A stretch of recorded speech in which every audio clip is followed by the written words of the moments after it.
Isang mapagpalang araw po sa ating lahat, mga kalingap, mga kabisnes po namin minamahal. Muli nagbabalik ang inyong abang lingkod, Kalingap Turak.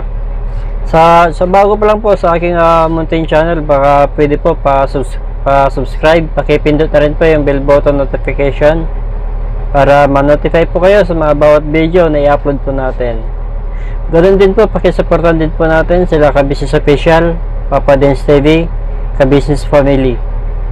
Ganoon din po sila Bal Santos Matubang, Atin na Vlog, Kalingap Rab. Suportahan po natin sila. Ngayong araw po na ito ay gagawin po ulit natin ng isang reaction video. Ito po ay pagpapatuloy po ng nakarang vlog po natin patungkol po dito sa kasalang Clarissa at Bong. Naayon nga po kay Clarissa na yun nga, kinasal na daw po sila through online. Ang tanong po ba yun na katotoo? Or baka ginagawa niya lang talagang dahilan yun ni Clarissa para sa pag-uwi niya doon si July, wala talagang magaganap na kasalan kasi sabi niya na kasalan sila. Pero ito po, mas maganda po kung pakinggan po natin yung sinabi po nito ni Clarissa. Baka mamaya sabihin na naman po nila na ako po ay nag-iimbento. Eki daw ang kasal natin. Mahal ko, Eki daw ang kasal natin. Kailan niya yata ebidensya eh. Hindi po, Keke, kami po ay kasal na ni Bong. Nag-yes I do na kami, virtual. Yan po, talagang pinangalandakan po talaga ni Clarissa na kasal na daw po sila. Siyempre, papaniwala niya itong si Bong na kasal na sila. Kasi itong si Clarissa, wala talaga itong balak na pakasalan itong si Bong. Sa totoo lang po, wala pong pinanghahawakang papeles po nitong si Bong, ni birth certificate po. Ito, wala. Alam naman po natin, yung pagpapakasal na maraming mga requirements po yan. Gaya po ng mga birth certificate, sinumar. Ginagawa naman ni Clarissa na uto-uto yung mga kanyang mga tagasunod. Kaya mag-isip-isip naman po tayo, mga kalingap, mga kabisnes po namin minamahal, kung totoo ba yung mga pinagsasabi nitong si Clarissa. At yun nga, talagang pinipilit po nila na sinasabi na kasala sila ni Bong. Ang online na kasalan po ba ay pinapahintulutan po ba yun ng ating saligang batas? Ito po, pakinggan po natin ang sinabi ng isang attorney. Pakinggan po natin para mas maganda po kung mismong attorney na po magpapaliwanag para hindi po tayo magkamali. Ano po? Time wedding. Nauuso ngayon kasi napapanood natin, di ba, may iba kinakasal online o kaya nasa Zoom. Ang malaking tanong, legal ba yan? At pwede bang ikasal online? Valid ba? Nako, Shani, hindi valid ang online wedding. Okay? Ganito yan, explain ko sa inyo. Meron tayong family code, no? Meron tayong tinatawag na essential and formal requisites ng marriage. Nasa Article 2 and Article 3 ng family code. Ano bang essential and formal requisites? Consent, freely given, legal capacity, dapat 18 years old, pataas, at babae at lalaki yon. Also, merong authority of the solemnizing officer, dapat hindi pwedeng sino-sino lang magkasal sa'yo. Tapos, marriage license, unless exempted ka, pero marriage license kailangan yon. At marriage ceremony. Okay, marriage ceremony. Ano ba itong marriage ceremony na to? Meron tayo sa Article 6 ng Family Code. Sabi niya, wala naman talagang prescribed form na ito ang script. Pero, merong mandatory na basic, which is what? That the contracting parties, the man and the woman, must appear personally before the solemnizing officer. Yung pare, di ba? They must appear in person, personally, and they must declare in the presence of not less than 2 witnesses that they take each other as husband and wife. So, ano bang magic word doon? Personal. So, napakaliwanag po doon, mga kalingap, mga kabisnes po namin minamahal. Kailangan po talaga yung ikakasal, andun po talaga sila, personal po sila ikakasal. Hindi po yung isa na sa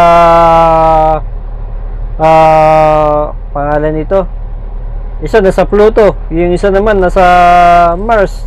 Tapos yung pare nasa Jupiter. Hindi po pwedeng ikakasal pa yung ganoon. Di po ba?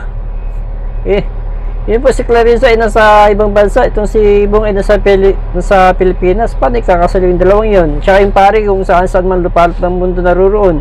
Hindi obra po yun. Hindi po valid po yun. Ito po, pakinggan po natin ang pagpapatuloy po. Dapat personal sila, nag-a-appear sila sa harap ng pare at andun din yung dalawang witness.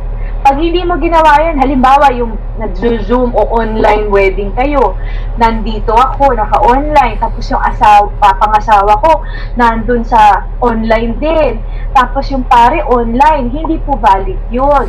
No? Hindi po valid ang ganong kasal. Magiging void po yun.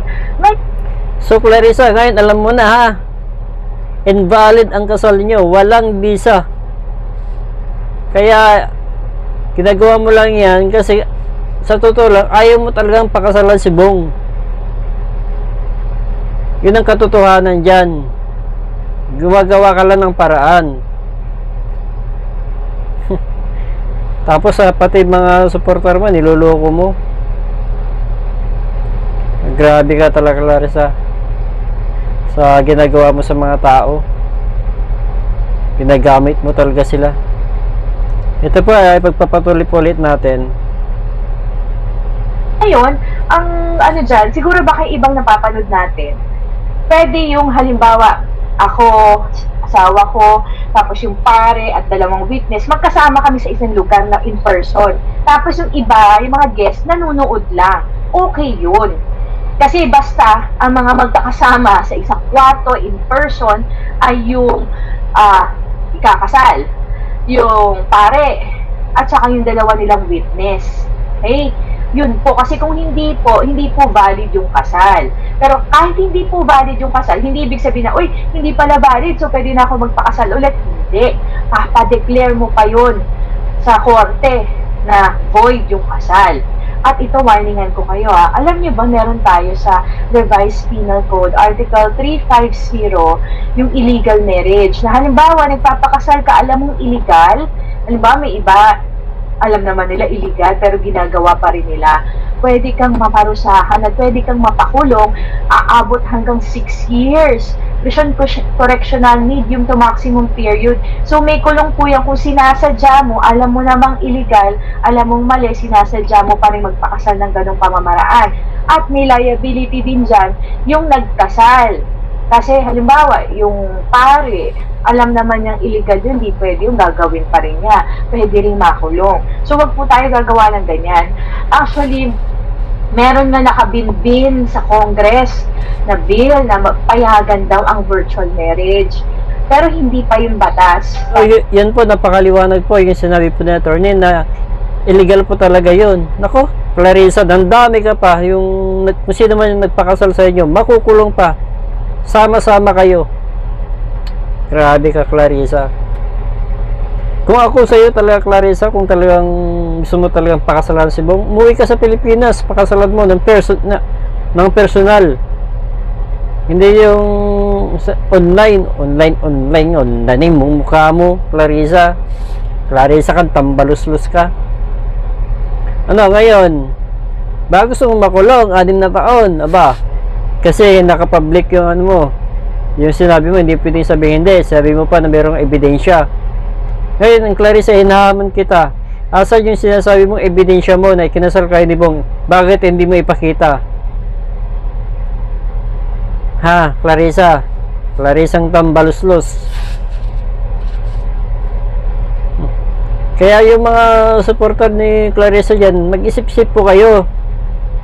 Nililin lang kayo ng taong yan eh.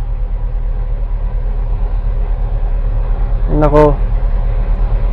Ginagawa mong tanga yung mga tao, Clarissa. Yung mga tao na sa paligid sa'yo.